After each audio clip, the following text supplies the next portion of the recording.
So in order to change the world, we must change the way the world does business. This might be a very uncommon thought for most people, but definitely an idea worth spreading. Let's start with something that everyone can relate to. Money makes the world go round. Or how about a really popular Beatles song? Money, that's what I want. Or maybe a really popular question that happens this time of season, especially for moms asking their teenager, what do you want for Christmas? The response, money. It's inevitable to deny that money impacts all of our daily lives and the prosperity of a country. Here's a photo of Shanghai in 1990. This is when it was mainly run as a communist society. And here's a photo 20 years later, in 2010. Free enterprise, we started to introduce free enterprise, and it completely changed the economic, environmental, and social landscape of the country. It also increased the quality of life of individuals dramatically. But see, free enterprise could also do the opposite, which was most evident in the 2008 recession. When in countries like the United States, people lost their jobs, people lost their homes because of the market crash. But today, I'm not here to talk about the power of business. I'm here to talk about the positive power of business and how we can improve lives and change people's lives around the world. So to start, let's talk about social entrepreneurship. Well, social entrepreneurship is the process of pursuing innovative solutions to social problems. So you might ask, what's the difference between a business entrepreneur and a social entrepreneur? Well, a business entrepreneur typically measures performance on profit and return, while a social entrepreneur might still measure performance on profit, but they also take into account a positive return on society. If you still don't understand, let me give you some examples. This is a soccer ball. It's called Socket. It got started by four women who attended Harvard as a class project. They've made over $2 million in revenue. But they also realized that 25% of the children in the world don't have access to electricity. So what did they do? They found a way to actually store energy within the soccer ball to create a light. With only 15 minutes of play, it powers for 3 hours. And they're making money off of this. Let's talk about something local in the United States. A bakery. They make $7.8 million annually. But they do something a little bit different. They employ vulnerable citizens, like homeless people or at-risk youth. Their quote, "We don't hire people to bake brownies, we bake brownies to hire people." A very fundamentally different mindset. Or how about Tom's shoes? I know I have a couple pairs of them. With every pair you purchase, Tom will give a pair of shoes to a child in need, 1 for 1.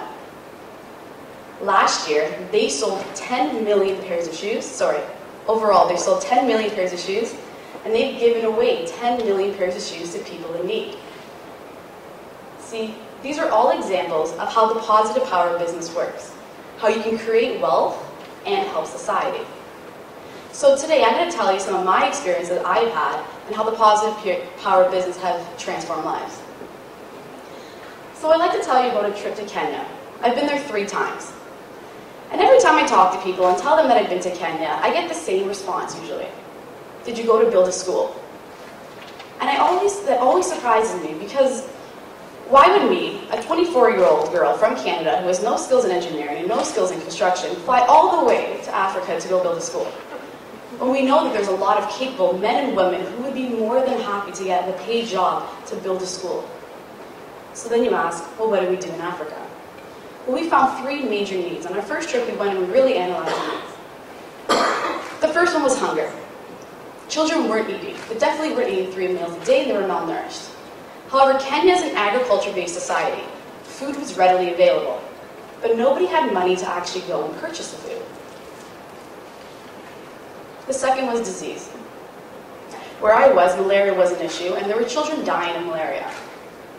Does anybody know how much it costs for a pill to cure malaria in some of these places? It can be as less as $2 a pill. Actually, the biggest expense is getting the transportation fees to get to the hospital, to go see the doctor, to get the pill. The third thing that we identified was education.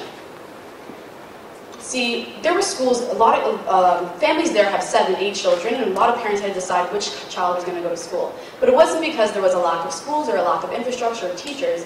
It was because parents couldn't pay for their child's school fees, or they couldn't pay for their uniforms. So you ask, so we decided to create a solution that solved all 3 of these issues. We helped the women there start businesses. Because see, if you start a business, you make money. And if you make money, then you can pay for food. You can pay for medication, and you can pay for school fees. So that's exactly what we did. We went there and we helped women start businesses. We provided microloans, $100 microloans, to help them start their business. We accompanied it with financial literacy skills, so they learn how to budget and save and do goal setting. We then taught them business concepts like differentiation and pricing strategies and market segmentation. We even got them to create a name for their business and create logos and business cards for them. Now the stories we heard were absolutely remarkable.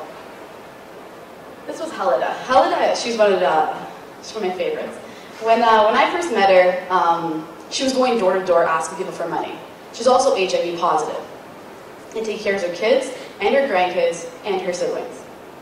But because of the microloan, she was actually able to start 2 businesses to not only help sustain herself, but actually employ other people so that they could help their families.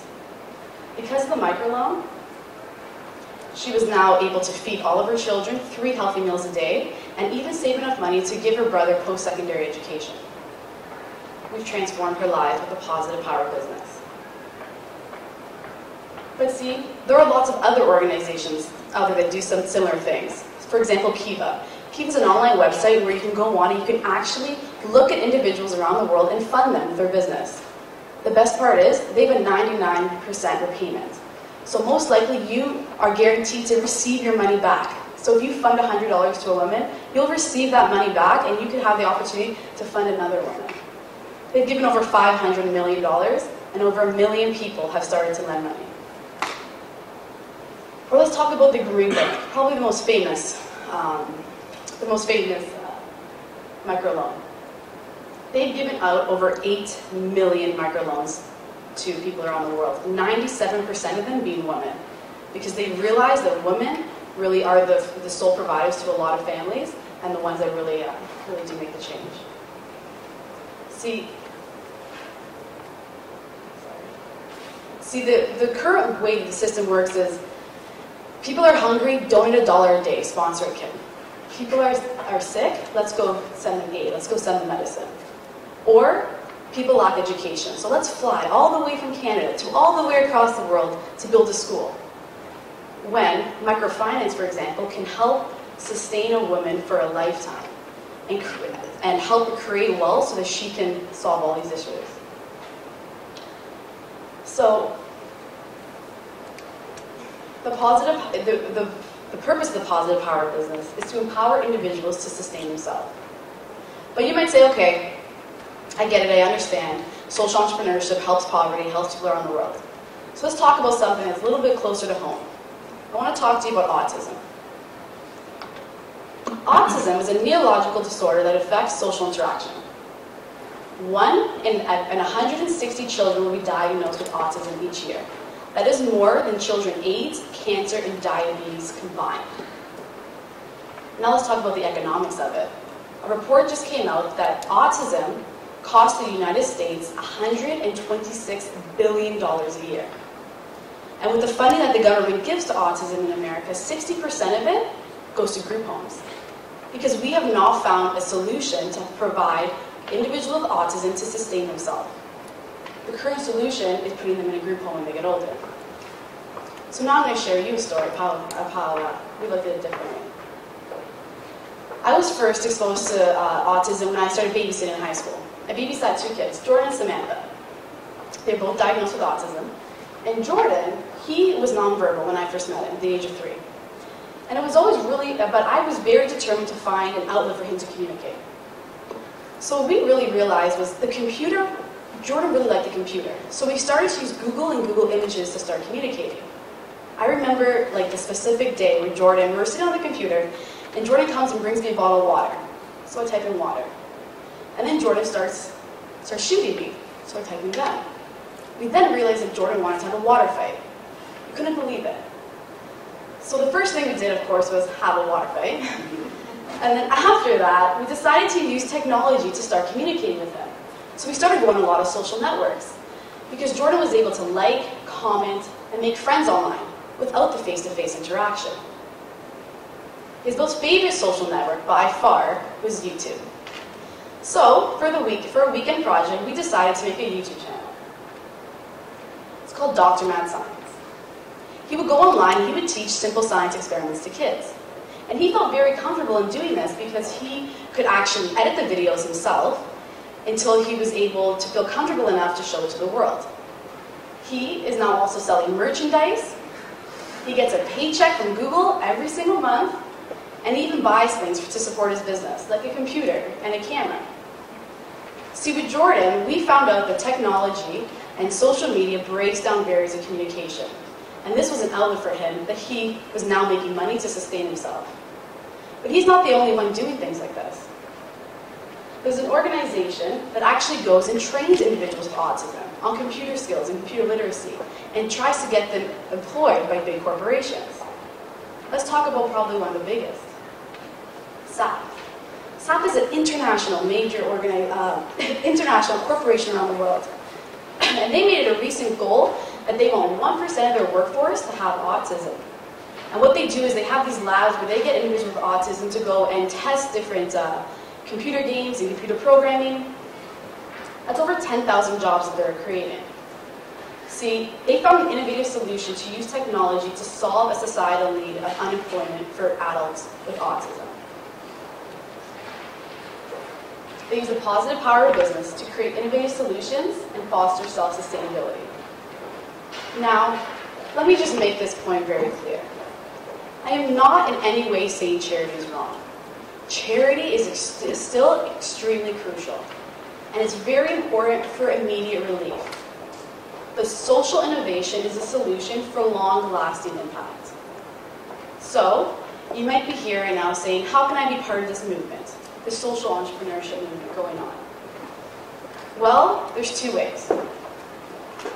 First is to understand that consumers drive the market.